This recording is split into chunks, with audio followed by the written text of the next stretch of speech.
Pagkondena sa umano'y marahas na aksyon ng China.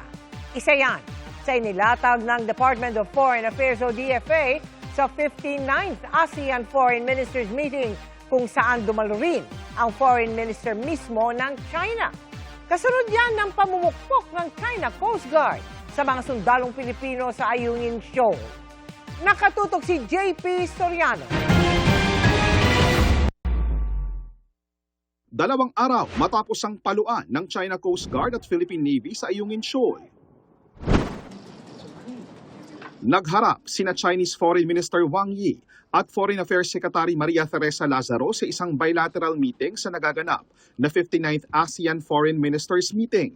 Si Yi ang pinakamataas na opisyal ng China na nagpunta sa ASEAN meeting. Sa pahayag ng DFA, muli raw kinondena ng gobyerno ng Pilipinas ang marahas na aksyon ng China Coast Guard laban sa mga tauhan ng Philippine Navy sa Ayungin Shoal noong July 20. Inilahad din daw ni Lazaro ang pag-aalala ng Pilipinas sa mga aksyong lumalabag sa karapatang pandagat ng bansa at naglalagay sa panganib sa mga Pilipinong sundalo at mangingisda. Muli rin niyang hiniling ang pag-aalis ng mga natitirang istruktura sa Baho de Masinloc. Mariinding tinututulan ng DFA ang China Daily Video noong July 10 na inilarawan ang mga Pilipino bilang mga unggoy.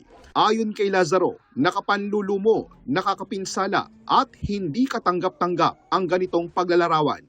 Iginiit din daw ng Pilipinas kay Wang na dapat magtimpi ang lahat, iwasan ang mga aksyong magpapataas ng tensyon at lunasin ng mapayapa ang mga hindi pagkakaunawaan alinsunod sa UNCLOS at sa 2016 Arbitral Award. Bago ang pulong ni Lazaro at Yi, pinatawag naman ni Pangulong Marcos si Chinese Ambassador Qin Guan at mariing ipinarating ang protesta ng Pilipinas kaugnay sa marahas daw na aksyon ng China Coast Guard sa mga Filipino Navy personnel.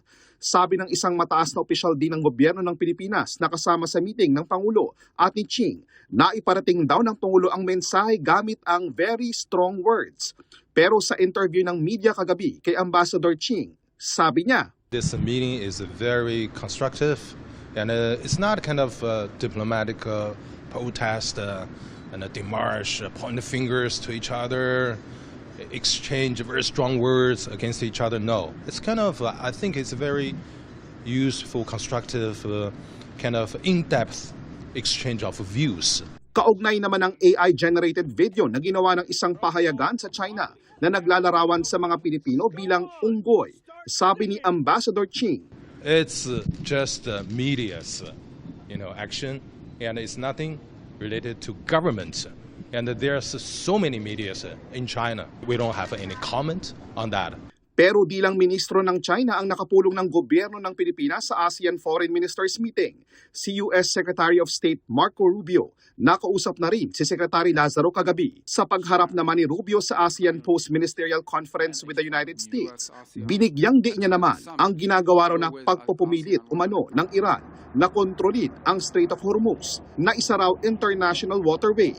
And if we create a precedent in the Middle East where a nation state can decide that they are going to control an international waterway, charge a toll, and if you don't pay them, blow up your ships, we have created a very dangerous precedent which will repeat itself in other parts of the world, including in this region. Wala pang tugon ng Embassy of the Islamic Republic of Iran sa Pilipinas kaugnay sa pahayag ni Rubio. Sa Pilipinas din magaganap ang inaasahang bilateral meeting ni Rubio at Chinese Minister Wang. Nauna nang inalmahan at kinondena ni Rubio at Amerika ang ginawang aksyon ng China Coast Guard sa Ayungin Shoal. JP Soriano, nakatutok 24 oras.